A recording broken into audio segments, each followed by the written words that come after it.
Hello dear aspirants, আজকে আমরা আলোচনা করব 6th এবং 7th জুলাই কারেন্ট অ্যাফেয়ার্স। দেখো, আজকে আমাদের ফার্স্ট কোয়েশ্চেন, কোন হাইকোর্টের প্রধান বিচারপতি হিসাবে নিযুক্ত হলেন শিল নাগু?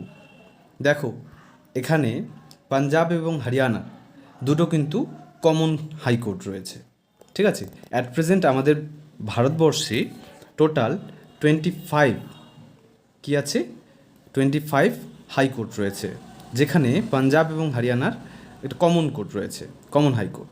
তো সেই হাইকোর্টের প্রধান বিচারপতি হিসেবে নিযুক্ত হলেন শিল নাগু, অর্থাৎ অপশন সি উভয়, পাঞ্জাব এবং হরিয়ানা। নেক্সট দেখো, নেক্সট কোয়েশ্চেন, কেন্দ্রীয় সরকারের প্রিন্সিপাল স্পোক্স পারসন হিসেবে নিযুক্ত হলেন কে? দেখো, এখানে অ্যান্সার হয়ে যাবে ধীরেন্দ্র ওঝা। কেন্দ্রীয় সরকারের প্রিন্সিপাল স্পোক্স পারসন হিসেবে নিযুক্ত হলেন ধীরেন্দ্র ওঝা, ঠিক আছে। তারপর দেখো নেক্সট, তৃতীয়বার কোন রাজ্যের মুখ্যমন্ত্রী হিসেবে শপথ গ্রহণ করলেন হেমন্ত সোরেন?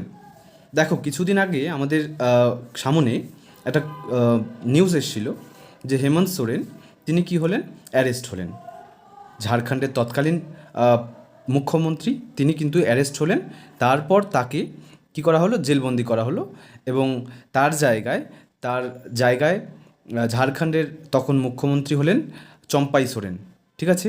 সেই চম্পাই সোরেন ইদানিং লাস্ট যে আপডেট, হেমন্ত সোরেন বেল পেয়ে গেছে এবং তাকে সে আবার ঝাড়খণ্ডের মুখ্যমন্ত্রী হিসেবে শপথ গ্রহণ করলেন। তাহলে এখানে আমাদের অপশন ডি হয়ে যাবে, ঝাড়খণ্ডের মুখ্যমন্ত্রী হিসেবে তিনি শপথ গ্রহণ করলেন।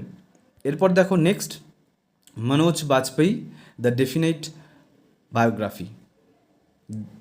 Manoj Bajpayee the definitive biography শিরোনামে বই লিখেছেন কে?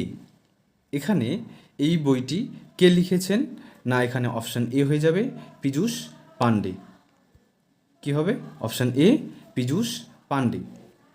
নেক্সট দেখো, কোন দেশের নতুন প্রধানমন্ত্রী হলেন কিয়ের স্টারমার? কিছুদিন আগেই ইউকেতে, অর্থাৎ ইউনাইটেড কিংডম, ব্রিটেনে ভোট হয় এবং লেবার পার্টি এবং কনজারভেটিভ পার্টির মধ্যে কিন্তু একটা ব্যাপক কী দেখা যায়, ভোটাভুটির সেই পরিণাম দেখা যায়। এবং ভারতীয় বংশোদ্ভূত যে ঋষি সুনাক, যে ব্রিটেনের প্রধানমন্ত্রী ছিলেন, সে কি হলো, সে এবার হেরে গেল, ঠিক আছে। এবং ব্রিটেনের নতুন প্রধানমন্ত্রী হলেন কিয়ের স্টারমার। তিনি প্রায় 400রও বেশি আসন জিতে তিনি এবার ব্রিটেনের প্রধানমন্ত্রী হিসেবে নিযুক্ত হলেন। তাহলে এখানে অপশান হয়ে যাবে সি। দেন দেখো, 57th Asian foreign ministers meeting host করবে কোন দেশ? আসিয়ান একটা সংস্থা, সেই আসিয়ানের 57th foreign minister meeting host করবে কোন দেশ? না, লাওস। Option A Laos. তারপর দেখো নেক্সট কোয়েশ্চেন, সম্প্রতি আরবিআই এর নির্বাহী পরিচালক কে নিযুক্ত হয়েছেন? এখানে হবে আর লক্ষ্মীকান্ত রাও। অপশান এ আর লক্ষ্মীকান্ত রাও। নেক্সট দেখো, সম্প্রতি ভারতের আয়ুষ মন্ত্রকের পরিচালক কে হয়েছেন? এটা হচ্ছে option B Subodh Kumar. Option B Subodh Kumar. তাহলে আজকে আমরা 6th এবং 7th জুলাইয়ের কারেন্ট অ্যাফেয়ার্স আলোচনা করলাম। নেক্সট ডে আমরা আবার কারেন্ট অ্যাফেয়ার্স নিয়ে আসবো, ঠিক আছে। তো তোমরা যারা নতুন আছো আমাদের ইউটিউব চ্যানেলে, তারা আমাদের চ্যানেলটাকে সাবস্ক্রাইব করবে এবং বেল আইকনটা প্রেস করে দেবে। ধন্যবাদ।